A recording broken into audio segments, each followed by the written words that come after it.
Jack, you go first, and then I'll go after you, because I think you'll be better at this than me.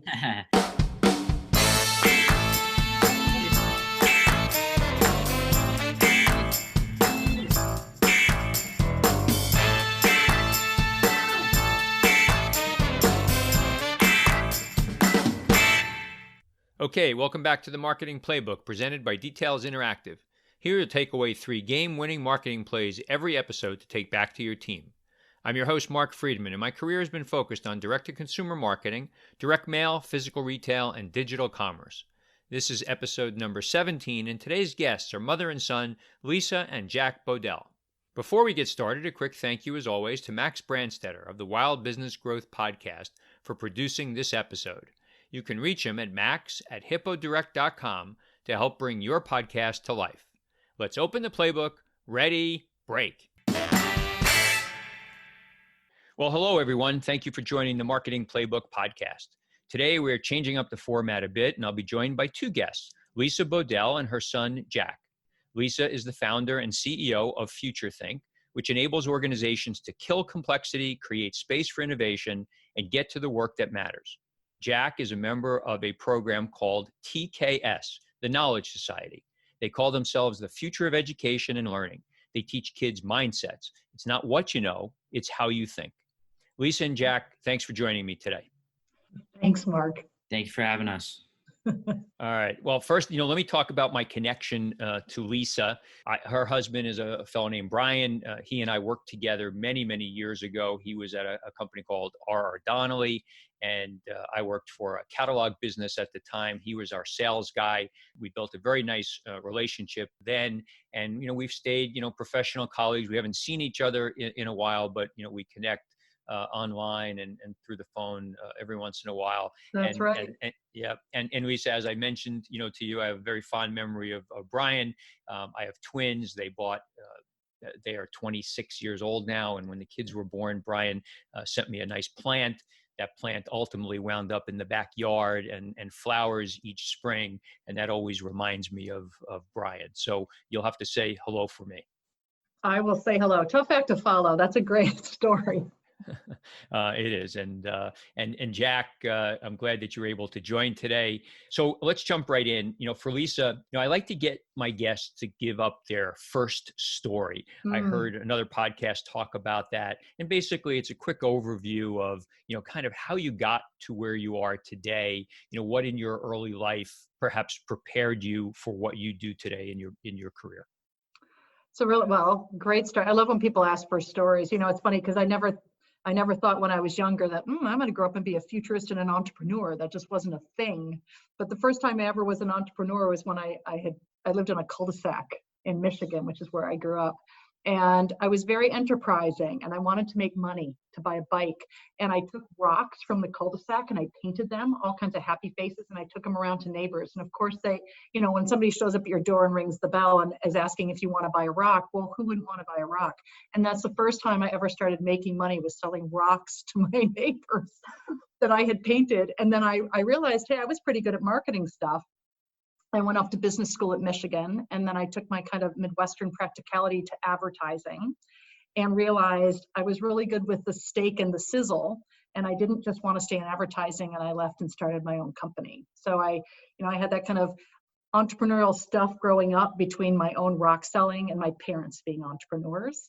And then I kind of got the rest of that juice from business school at Michigan and in advertising, which really set the foundation for me wanting to market and train people for new skills and new ways to grow business. That's great. And Jack, your first story is a lot closer in memory, obviously. How old are you, Jack? Yep, I'm 17. So I'm a rising senior in high school. And mine definitely, I'm really young. So I used to be more focused on sports than I am now. I do still play soccer for my high school team and also a travel team in New Rochelle. But pretty much how I got into the tech world and TKS, originally I was really focused on sports. I was on like 4 different sports teams, 2 lacrosse and 2 soccer. So throughout middle school and early high school, I was kind of focused on just the normal cycle of school, like wake up, school, homework, then to practice, back home, sleep. and just repeat that cycle. So I kind of felt like something was missing, and I kind of got bored of that endless cycle. And I wanted to, I guess I was looking for something bigger and something I thought that was more applicable to life rather than just some of the boring courses in school that I thought didn't really help me. So I did some research, looked into some programs online, and luckily ran into TKS, which was good. And it also helps to have two parents as entrepreneurs guiding me through that as well. Right. That's great. And, I should have told our guests, we're recording this roughly, the middle of July 2020. We're still in the middle of this pandemic. Your schooling has been interrupted. Correct. How have you dealt with, your normal schooling being interrupted, and also the TKS program same way? Yeah, well, actually, I think as a junior, we kind of got lucky. I think like the third and fourth quarter are usually the hardest throughout high school. That's the hardest out of every year. So we kind of got lucky. Everything shifted online, and I think having open book tests is definitely a win, despite not being able to see your friends. And I think my school transitioned pretty swiftly. It wasn't too challenging. We just went on to Zoom calls, 30-minute classes, much shorter than an hour and a half. So that's definitely another plus. But then again, it's also, I feel like online classes, it's harder to focus. While you do get to plan your time at home and be in the comfort of your home, I feel like we didn't learn as much, to be honest. Yeah, well, I think most school districts, and I'll talk about my involvement in the school district in a second, Mhm. most school districts were not prepared for this kind of extensive closure. And Lisa, in your business, you're obviously doing a lot of, corporate speaking and all. Now, I'm guessing you're doing more things virtually. Are companies allowing that to happen?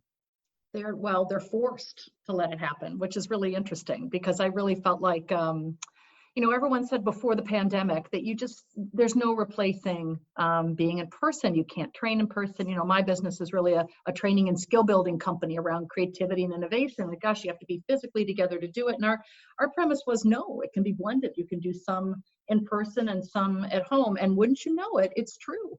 So when people, were forced to be at home and really take on video and then learn how to collaborate that way, once they got used to the new norms, because that's really what it is getting used to new behaviors and trust in a virtual environment, then they were able to start to take on things like building skills and collaborating better. But there was that transition, right, of getting used to doing it digitally and remotely, and building relationships that way. Once they got over that hump, now business is starting to move forward again. Right. That's great. So, one of the interesting things about both of what you do, it's education. Jack's learning. He's in the learning mode. You're the teacher mode, let's say. As I mentioned to you in our prep, I spent 6.5 years on the school board in Westfield, New Jersey. That was a really interesting time for me. I hadn't really spent much time with the school district my kids, went through since they were in kindergarten, but I wanted to be able to give back to the community because my kids had a great experience here. And I also felt that with the kind of experience that I had in both business and in marketing and in somewhat, digital technology, that there was a void in what we were doing. And we were a high performing district. So I think in some little way I was able to contribute, but that's kind of my interest in this whole education thing that both you and Jack are doing. So let's talk to Jack a bit about so Jack, you're obviously a young person. What made you seek out TKS? What did you feel, if you did, was there a void in what you were learning in school? Were you not being challenged enough? Did you just have a wider range of interest? Give us some perspective on that. Yeah, so I definitely wasn't as interested. I wasn't very interested in the courses at school, and I thought there was much more to learn and much more I could learn as a teenager to prepare me for life outside of school. And I definitely started seeing an interest in tech. I don't know if it was from, I don't know, either movies or just stuff in general. I wanted to do something bigger. Seeing like all the top innovators and like Elon Musk was definitely a huge inspiration. And I wanted to look for a program how I could get into that tech world, get into that expertise or knowledge. And so I just did my research. I looked up what did I look up? I first started looking up like after school programs for high schoolers in the tech area. And surprisingly, how I ran into the Knowledge Society actually was through a YouTube ad. So this kind of connects to marketing, I guess. They're targeting high schoolers, so they knew most of them will be on YouTube. So I was watching. I think it was called Kurzgesagt was the channel, and it was a science. It's a science and tech YouTube channel. So I guess they had an ad pinned to that, I guess, area within YouTube, and it worked. So that's how I ran into it. That's great marketing. And I'm also glad one of the options I should have given you about why you went into this is that your parents forced you to. But I didn't expect it. I didn't expect, and I should say for the folks that are listening, we have a video going on, and as Jack talks, Lisa is smiling ear to ear. She's obviously very proud of Jack and the work that he's doing. So we know a little bit about what possessed you to join Jack. So let's take a break, give you a chance to relax. Let's talk to Mom. So Lisa, you founded this business called FutureThink, but what were you doing before FutureThink that was the kind of set you ready to do this business? Before that, I was at for people listening on the podcast who are of a certain age in the 90s, I started at a .com. When I left the advertising business, I was a little worn out. And I was an account person, but I was always very creative. The creatives were like my best friends. And I was just a very creative business person. And I went to a .com because I wanted to learn how to, do something more entrepreneurial. But if you remember back then, being out on your own as an entrepreneur wasn't really a thing yet. And so I really learned to run a business on someone else's money. And I put in a ton of hard work. I put in a ton of hours, and I really learned how to sell, because I started a couple offices for this .com. And then I decided at one point, I'm making money for someone else. Why don't I do it for myself? And I had gotten a lot of really great skills in terms of learning how to build a business, learning how to build a team, learning how to build a sales group, and really how to market stuff. It doesn't matter how great your idea is unless you can market it. And I took the leap and I went out on my own. And it took a while, right? It's not always $1 billion business overnight, but it's great because it's your own and you have a lot of control over it. So that's what I've always found interesting, is I can be as creative as I want and have the creative control over it too. And as you think about your business, how do you view your mission, for the folks that you're teaching? What's the goal? So what was been really interesting to me is I started out as having a business around marketing and creativity, because that was what people wanted, right? Marketing and strategy. And then I realized is that what people really wanted to do was come up with ideas, but they didn't know how. And like ideas for companies, ideas for marketing, and I was really good at that. And so I had no intention actually of having a training business, but I felt into it because I was a natural teacher. And so we started off as a training business, teaching people innovation and creativity. And then it really spawned into innovation became a thing. And at the same time, what was happening was it wasn't just people want to become more innovative, but they also were becoming more busy, right? The biggest thing people don't have right now is time. And so it wasn't that people could no longer be creative or innovative, they didn't have the time to do it. And that's when the whole arm of my business around simplicity took off. Everyone can be innovative if they can have the time and space to do it. And so I really started focusing my company around teaching people how to be innovative, but first creating the space for it through simplicity. And that really is what set my business apart, because not a lot of people were talking about simplicity. It's a real hot button. People don't know how to do it. And what really matters to them when they come to work isn't doing meetings and emails. It's working on things like that creative marketing idea, or working with that creative partner, or doing that creative deal that they got hired to do in the first place, and they just got lost along the way. So our company is helping them find the stuff that matters and get rid of the unnecessary stuff that doesn't. Yeah, I want to come back to innovation in a second, because I think there's a good tie-in to the work that Jack is doing. It is amazing. I've been part of so many different companies and different cultures, and I know myself. You fall into this kind of the habit of doing the same things day in and day out. You realize that after some time, you're wasting time during the day because you just fall into this trap to replicate what you did yesterday. And oftentimes I've sat with people on my team and have said, look, I want you to keep track what you do each day. and immediately the hair on the back of their head goes, or the back of their neck goes up, because they think you're trying to monitor their time. But what I've really been trying to do is to show them where they're wasting time, and when they're, especially the junior people, and when they come back and they, we look at 40 hours worth of work, and I said to them, all right, what are you seeing? They're like, you know what? I'm wasting 8 hours. I could be way more productive, in that 40-hour period of time. Do you see that as well? I do. Actually, it makes me think of two things, which is, I'll tell this for the people that are listening.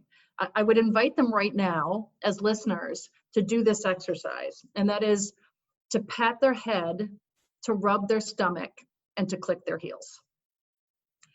And as everyone doing it here, I'm sure everyone is able to do it, I would ask them how many were able to do all three at once. Most people will answer immediately that they were able to do it. And my response to that is, that's not what I asked you to do. I asked you to just pat your head, rub your stomach, and click your heels.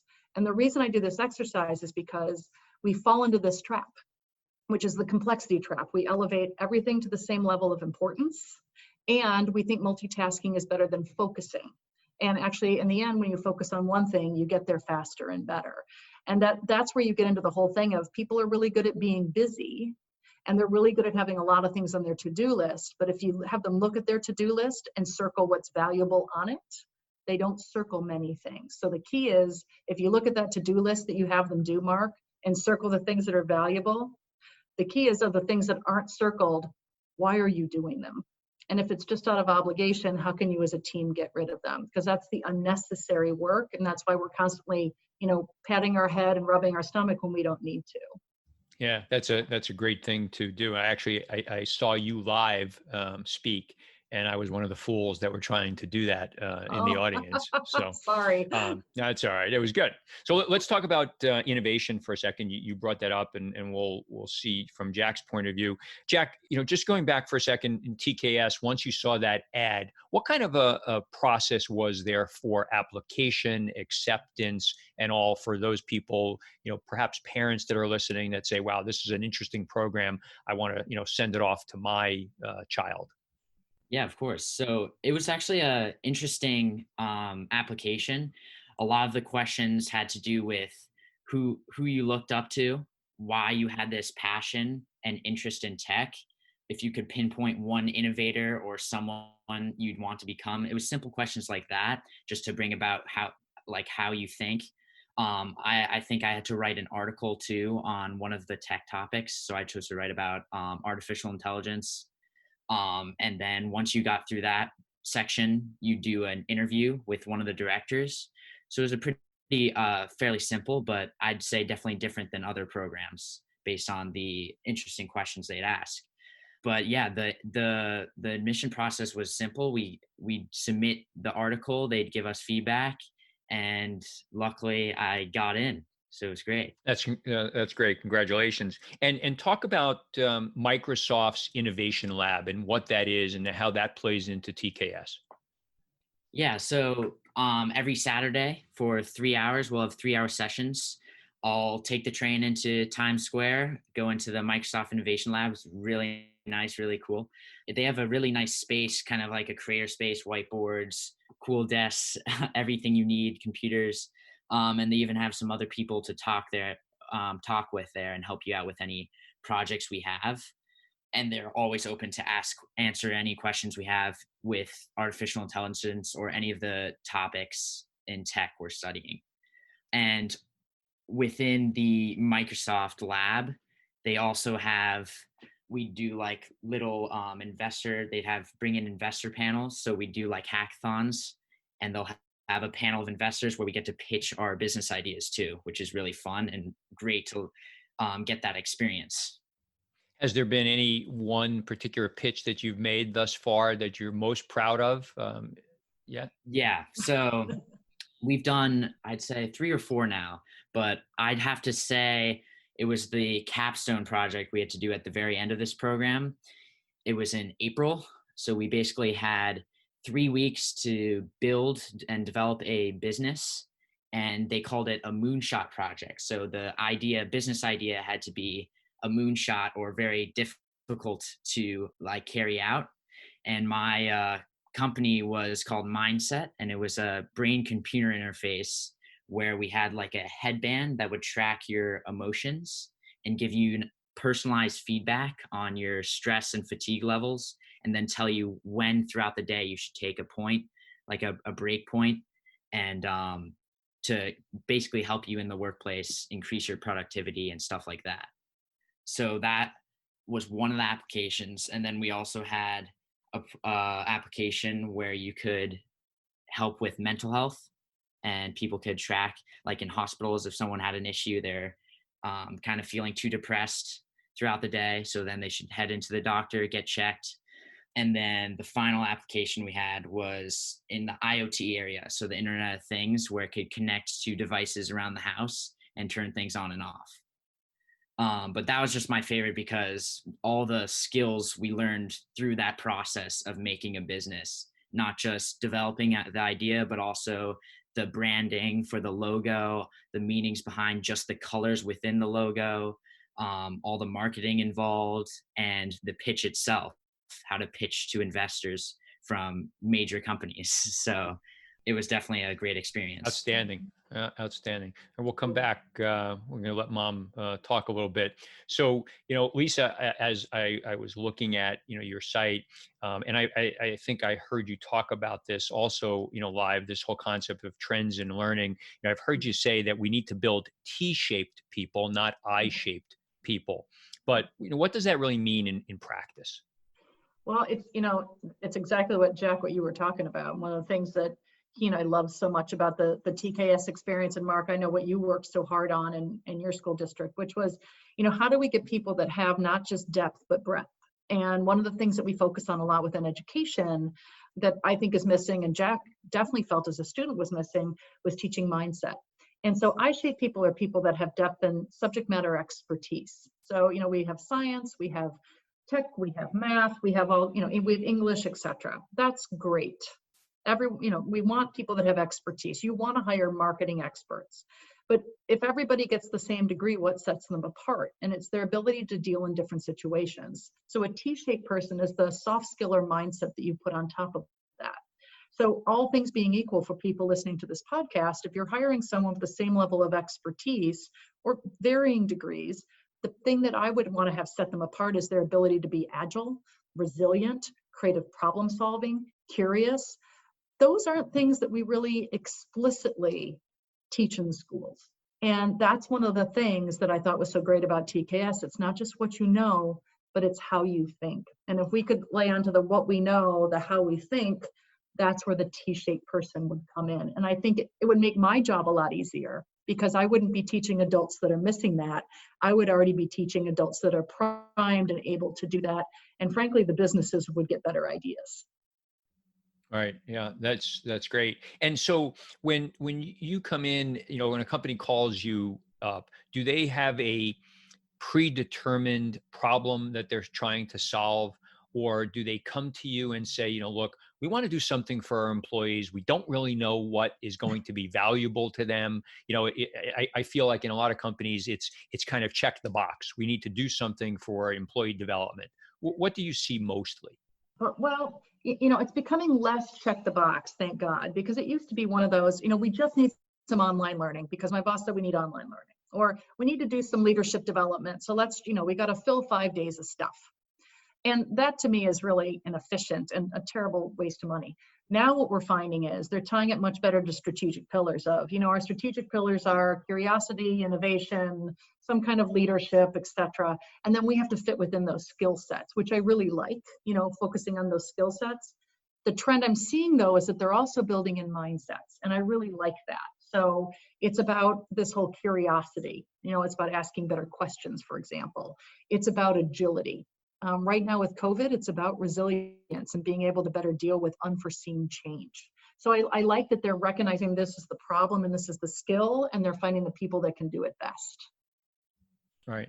And well, you've written a book. Or how many books have you written? I guess a better question. Two books. Two. Yeah. What were the titles of both of them? So the first is Kill the Company, and that was how you can end the status quo, because that's what's the problem with people, they fall in habits. The second was why simple wins and how to embrace simplicity so you can get to work that matters, like innovation. All right. And the kill the company, is that kind of consistent with part of what you do in sessions, kill the competitor? Yeah. So the idea behind kill the company is proactive obsolescence, which is what we teach. So the idea is you don't want to have a burning platform, right, to change your company. You want to be able to proactively address challenges and be able to pivot before your competitor does it to you. And so the kill the company idea was, if you had to pretend you were your competitor, what kinds of things would you do to put yourself out of business? And so it gives people permission to attack weaknesses and solve them. And in that process, what they find is they are able to have a lot more strengths than they thought and turn a lot of these things back on their own competition. It's just a more structured way to do it. And that's what we're trying to do, is kind of turn the strategic planning on its head. So it's really more creative and more productive. And that's similar to something that I've done in a couple of stops where we were trying to maybe re-engineer or reimagine the business that we had. And I would get my team together and we would talk about what would we do if we were bought out or merged with another company. So if we were merging with a company that was roughly an operator just like us, what would we think about doing? What would we change? Or if we were bought out by somebody and they said, look, you're going to lose this many heads, how would you reorganize the various departments that you had? Have you ever done any of those kinds of things? We have. And so this really is interesting. This gets back to the whole I versus T-shaped people, which is when it comes to, today's world, like with COVID, and people that are able to pivot are the T-shaped people. The I-shaped people aren't able to connect dots across different places. So they could pivot, like, let's do this same thing, but in this different way. And that's really what, this whole kill the company does, is get people to be able to pivot better and, restructure their business to deal with kind of what you were talking about here, Mark, which is a constraint mindset. It's easy to be innovative when times are good, right? When you have all the money in the world. That is not reality. What reality is often a constraint mindset, right? Budgets are cut in half, COVID's here, now what do we do? And the great news is that people can really rally to it, but they need to be given permission and the skill sets, right? These T-shaped people to do it. So if we can prepare people to be T-shaped earlier, they're going to be able to come to these tough situations with a much better and faster approach to success. Yeah, and I think we're seeing that in a lot of cases now with COVID. I've seen so many scenarios where businesses, were forced to do things that perhaps were on their roadmap to do, but they had excuses why they couldn't do it. They didn't have enough resources. They didn't have the time. They were worried about the risk of doing it. But if you're a retailer, physical retailer, and you can't get people into your stores, well, you figure out pretty quickly how to do curbside pickup. Or if you have a customer service function and you can't get people into your call center, you figure out pretty damn quickly how to get them to work from home. And if I had $1 for every business, that I've heard that is thinking about not going, taking their customer service back into a centralized facility, but allowing a big group of people to work from home, it's incredible. So, it's really forcing people to do things differently. And that's what you're advocating. And this is the thing, and this is one of the things too, and like Jack, when you talked about your program, I really like this, is that we don't teach people how to challenge assumptions. And that gets to, like, right, Mark, you get into a business and people want a plan. And the best laid plans never work out as you originally intend. So you need people that are prepared to challenge assumptions around how we work. And we have to do that again and again and again. And when people feel they have the permission to do it, then they're okay with trying to do things in new ways. And one thing I do love about, and COVID has been a very challenging time, I think, for everybody, health issues aside, it is fantastic to see how creative people have been when forced to, and they've done a really good job. There's been a lot of pivoting hard in the last 3 months that I think in normal times would have taken them a year or more to do easily. Oh, totally agree. The devil's in the details. Probably heard that phrase time and time again in your professional life. Projects get started with great intentions, but you no longer have the time to pay attention to the little things that can make the difference between success and failure. At Details Interactive, you can discuss your business with a seasoned direct-to-consumer marketing executive who has helped launch and grow web businesses and integrate multi-channel marketing initiatives. Learn more at detailsinteractive.com. And Jack, the in the program that you're in, there's quite a lot of I'll call them classes or things you could be tackling. So you talked about artificial intelligence. What are some of the other things that is being offered in the program that perhaps you didn't have the opportunity to participate in? Yeah. Yeah, of course. So yeah, I didn't even really go into how it works. So basically, we get into the program in the first week, well, first couple of weeks, it's all about exploring. So exploring all these different topics. I think they have 40 plus explore topics, and it's basically you'll have like a folder, and there's like at least 15 modules of lessons to go through. So they have artificial intelligence, IoT, BCIs, human longevity, viruses, genetic engineering, cryptocurrency, the list goes on. And so the first few weeks, that's what you're focusing on. You're tackling what are your interests? What do you think you could be good in? And what do you want to eventually go into and learn more about? And once you find that thing, personally for me, it was IoT, the Internet of Things, and find your own niche within that. That's when we do what we call a focus. So you'll focus and dive deeper into that explore module and do your own separate research. And you'll create 2 replicates, which are 2 projects that have already been created or done. So like right now I have an Arduino board and a couple other wires I got to figure out, and I'll build that project later, building a IoT sensor. And then once you do that, you'll go into eventually creating your own and I'll probably make my own sensor. And following that, then you have to do a presentation on what you made, which is really great. And you get to show everyone what you learned and how far you've come. And that's the basic structure of the first year of what they call the innovate year. And how many years program is this? Yes. So there's 3. There's innovate, activate, and then disrupt is the final. I'm going into my activate, which is the second Right. year. So innovate, like I said, it's more exploring and gathering all that knowledge of the tech industry you want to go into.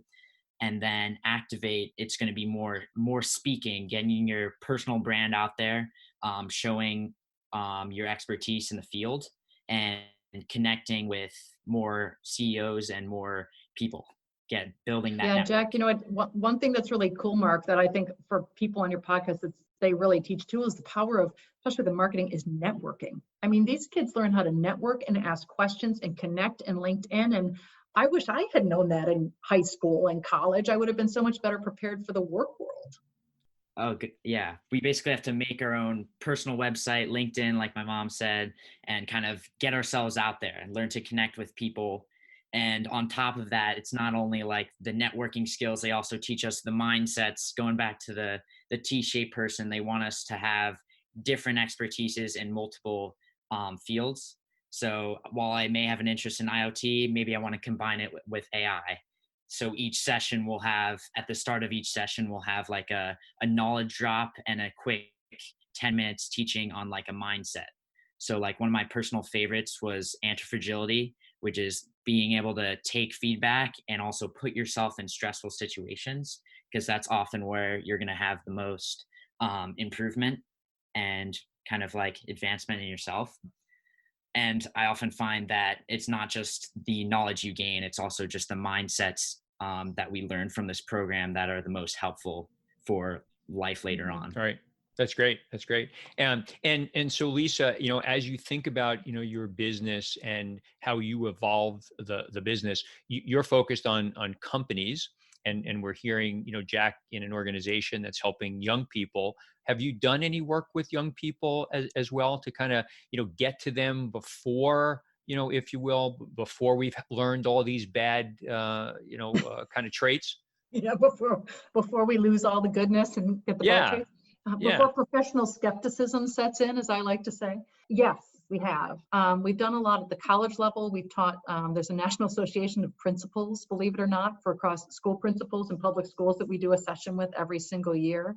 And also within my own local high school, I've given sessions for the senior weeks. I've done things in the elementary school with 3D pens, and I've also given mentoring sessions. But as far as a curriculum goes, it's been very limited. It's been very hard to crack that nut in terms of public and private schools, but I'm happy to say now that we're seeing within a lot of schools innovation labs that aren't just classrooms with whiteboards, but actually curriculum to teach these creative problem solving skills, which is the first step. And now actually coming out of COVID, believe it or not, we're also seeing diversity and inclusion groups that are happening within classrooms, because that's, I sit on a lot of D&I boards or DE&I boards, and it's about diversity of mindset and perspective that can also create a lot of innovation, which is, Jack, I know you saw this too, right? The range of kids and backgrounds and perspectives they had came up with really cool ideas on your projects. We're hoping that happens more in the schools. So it's, we get more of that at work when they arrive versus having to teach classes on it, during work. I just think all this earlier prep is going to make businesses much better when these kids get out of school.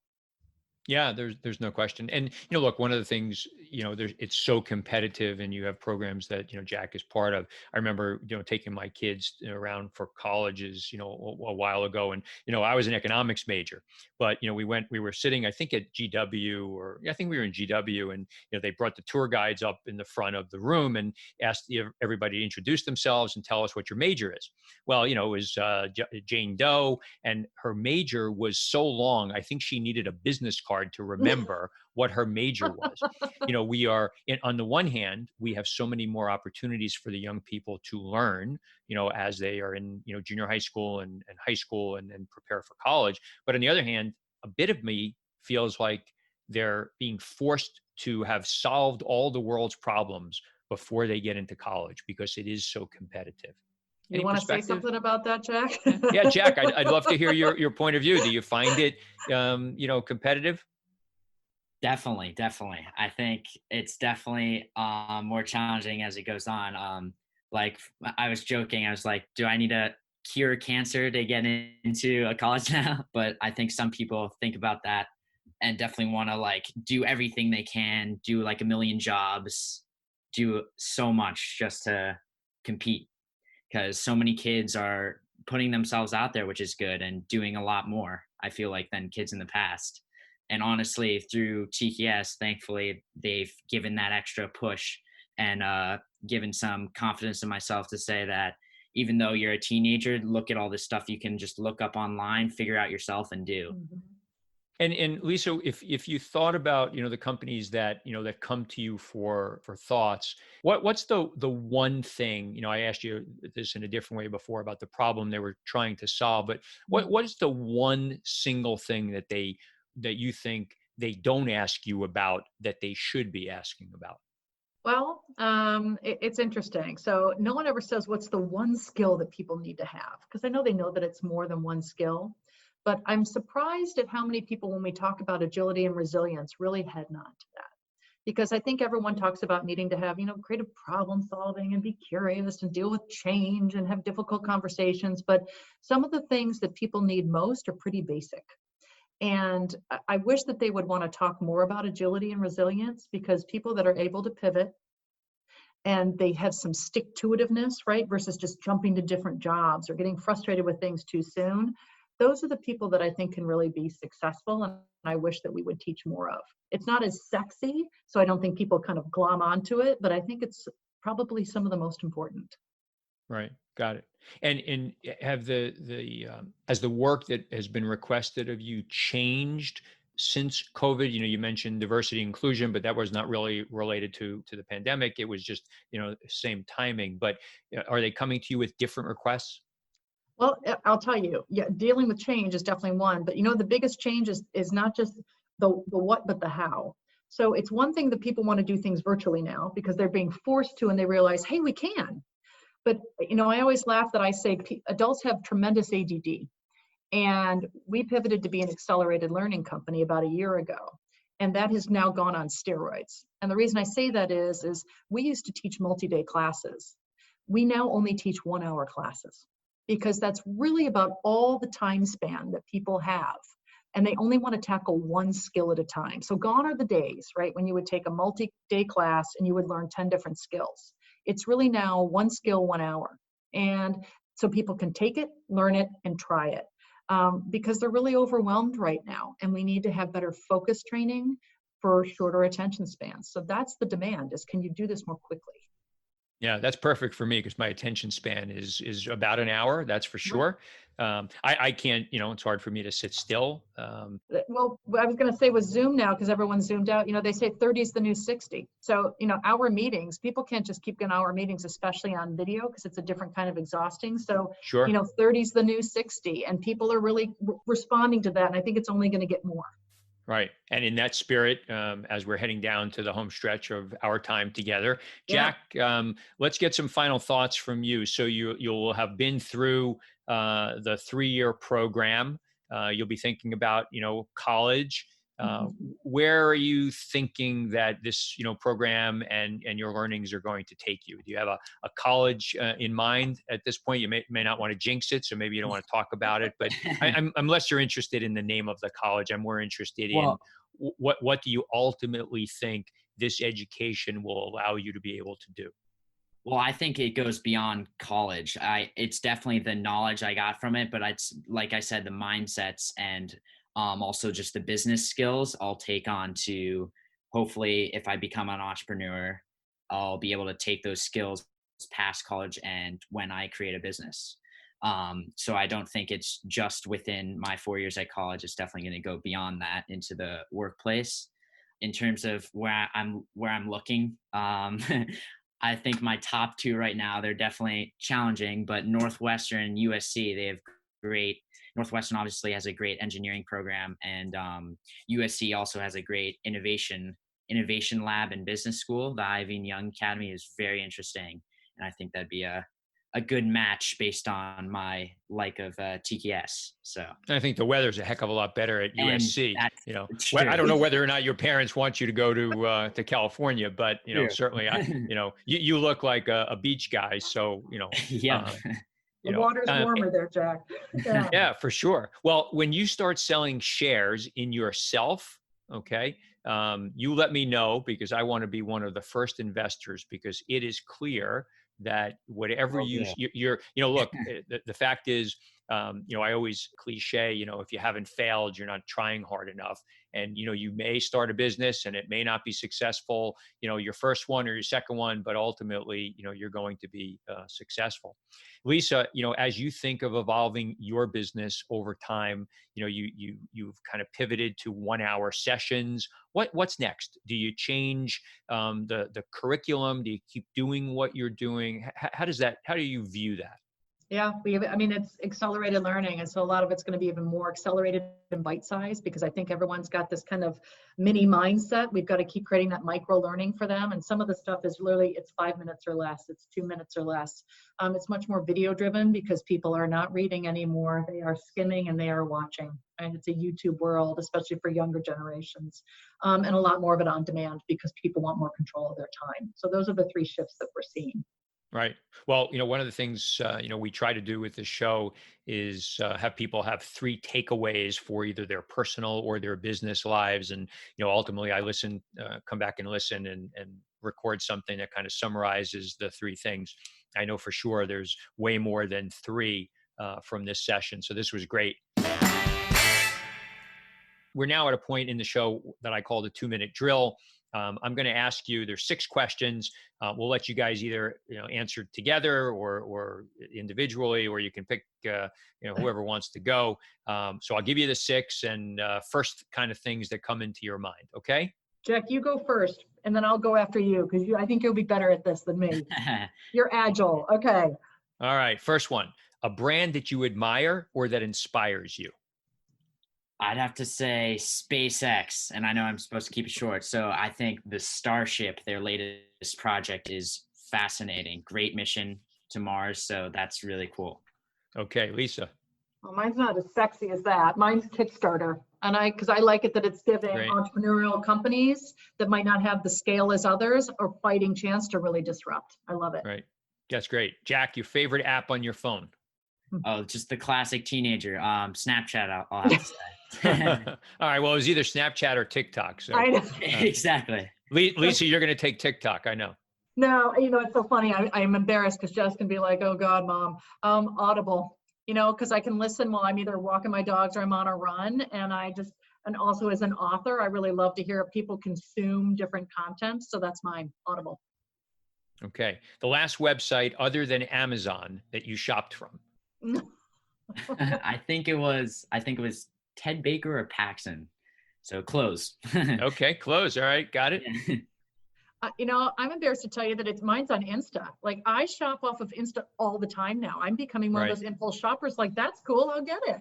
And I like that too because it's giving smaller unknown brands like into my mindset and giving money to them. So I did that. That's great. Jack, something that you are not good at, but that you wish that you were. Oh, I definitely, especially with TKS, I need to build up my coding skills, I think. Definitely. Okay, great. Lisa? Boy, I need to build up my coding skills, but I don't know. I've always wished I was a scientist. I feel like they're solving tomorrow's problems today, but that's a long dream for me for another lifetime. All right, Jack, if you had one superpower, what would it be? Ooh, that's tough. I don't know. Maybe just like, I guess the ability to solve any problem, if that's okay. a superpower. Yeah, that's a superpower. I'll steal that one. Mine was mind reading because I'm all about changing people's behavior, and if I could predict it better, that'd be some intense analytics, right? So mind reading for me. Great. And the last one, other than family, what's your most prized possession? I like the family car, the Jeep. Like driving. Okay, cool. The Jeep with the dogs. For sure. Yeah. For me, mine is antique games. I collect antique games because I'm a big fan of play because I think it really inspires people. And so I collect a lot of them and I think they're amazing. All right. That's great. So, this has been really interesting. I think both of you have, such interesting stories. They weave together, really, really well. Lisa, let's start with you. Where can people reach out to you on social media? On LinkedIn, of course, you can find me, Lisa Bodell, and then on Twitter at Lisa Bodell. Okay. And Jack, if people are interested in buying stock in you like I want to, or if they want to learn more about the Knowledge Society, where can they get you? Same thing, LinkedIn, Jack Bodell, and Twitter as well. Okay, great. Guys, Jack, nice to meet you finally. And Lisa, nice to see you again. And thanks, and please Mark. send my best to Brian. Will do. It was fun. Thanks for having us. That's it. Today's game ball goes to Lisa and Jack Bodell for coming on the Marketing Playbook. To me, today's 3 game-winning marketing plays were as follows. Number 1, multitasking is really not efficient. We think that it's faster when we can do more than one thing at a time, but the fact is we're much less efficient when we try to multitask. Buy yourself some more time by circling the things on your to-do list that are valuable. The rest, ask yourself why you're doing them. Number 2, when hiring and building out your team, you can bring in the I-shaped people, those that have some depth and subject matter expertise.